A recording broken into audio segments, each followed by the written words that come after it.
Hey guys, I promised you a video, so here it is. First of all, I'm going to teach you about your amazing college textbook. I'm going to walk you through some of the pages that are in there. It will make it so we don't have to have as many note guides, and so we don't have to come up with fancy pictures on our own because they will already be available for you right in your book that you already have hopefully with you at home right now. So I'm gonna flip this camera around and show you some stuff that you have in your textbook specifically for the sections that we are going to cover in class on Friday. I know this is all a little bit last minute. Sorry I didn't get things up and running before. I'm just drowning, but it's fine. Anyway, and then I will also tidy up tonight a note guide which you may want to come and grab before you watch the other videos. There are two things that have been kind of glossed over, I guess, by your book. They're assuming you already have a pretty solid remembrance of completing the square and also of factoring polynomials in order to graph them. It might come back to you rather quickly, but it might not. So I'm going to make two other small videos detailing those specific processes, I don't know, that's a weird word. Anyway, but I will have a note guide that you can fill out to kind of go through that video if you want. You don't have to, it's not required. I will post the PDF, but I will have some copies available here tomorrow, or also later if you want to just do it after the fact. But I'm planning on Friday that we can just work on our assignments in class once we go over any questions that you have. So that's the plan. Let me know if you have questions. Okay, so on page 282 of your book, we start with quadratic functions and models. Hopefully quadratic is sounding awfully familiar. We just talked about some of that stuff, but you'll notice this section talks about maximums and minimums, and we've already done that. So there are a few things in this chapter that will already, or this section that will already seem super familiar. There is a big change here though. Once upon a time, you called this particular form ax squared plus bx plus c standard form. Your book now refers to that, I don't even know what they call that, but they now are calling this standard form. Well, I made a little note out here. This is what we used to call vertex form. And if you recall from way back when, probably your sophomore year, when we spent a lot of time on that, it's because this form gives us direct access to the ordered pair HK, which is the vertex of that parabola. So the vertex being that lowest or that highest point is going to be readily available in this form. So we've always called that vertex form in the past. This particular textbook is going to call it standard form.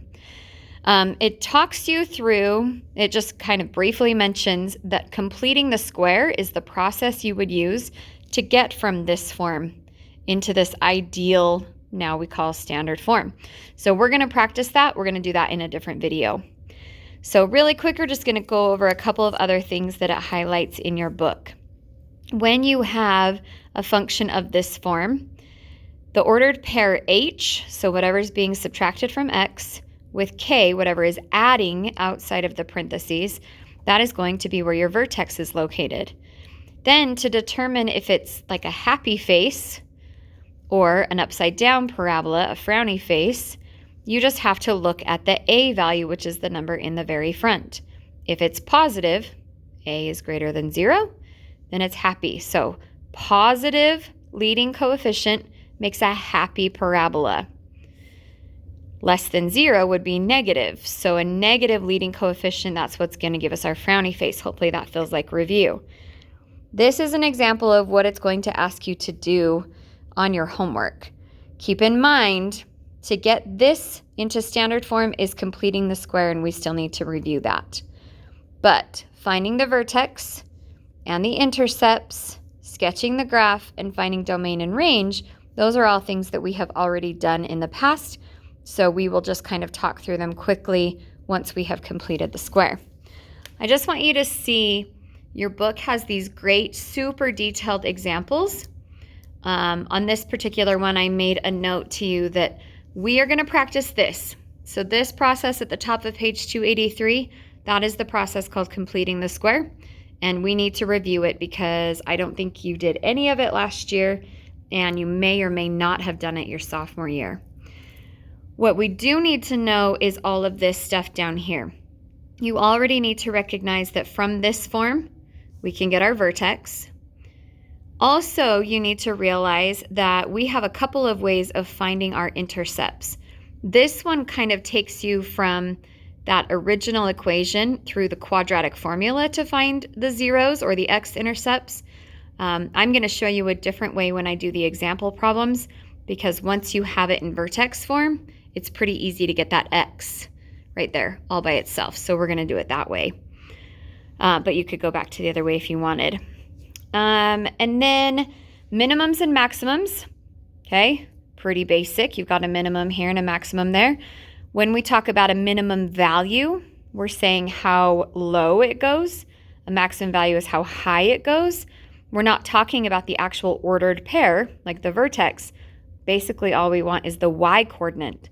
So from this form, from this standard form again, your min or max value is just that k. That number chilling out there is either the minimum of the function or the maximum. It just depends, again, if we've got a happy parabola with a positive or a sad parabola, a negative parabola with a negative coefficient in the front. Okay? If you keep looking at this, there are more examples. We don't really need to go through those. This makes things look a little complicated on page 285. It's really not that complex.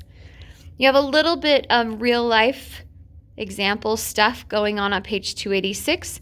There is one real life example problem in your homework, but it's pretty straightforward. So I don't know that you necessarily need to go through that to understand it.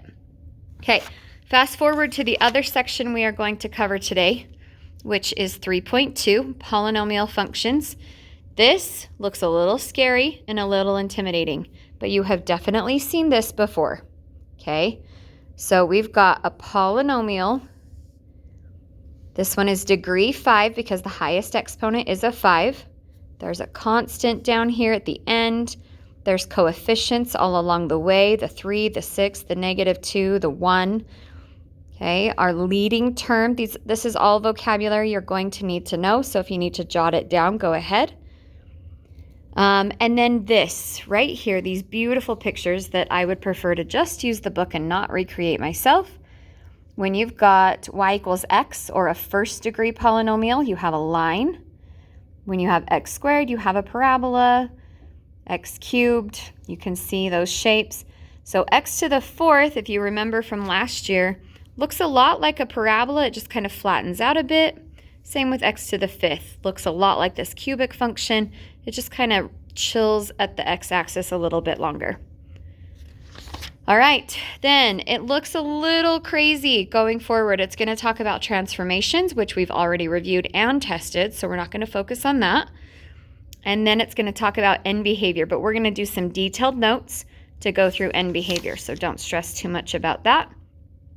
More notes, more beautiful pictures. If you need more help with end behavior, feel free to look at this kind of stuff. Look at the examples that they do here in your book. And then talking about the zeros of a polynomial. Again, they've got bigger, fancier words here. We're going to simplify it in the note guide that I'm going to give you guys. Okay, and this is, again, asking for more detail than I'm going to require of you as we graph polynomials. So the next thing is we are going to graph a polynomial using its zeros, okay, where we refer to multiplicity and where we figure out what's going to happen as it either bounces or passes through the graph. And we will use that more simple note guide that I mentioned before to kind of walk you through that process. And that's it for today.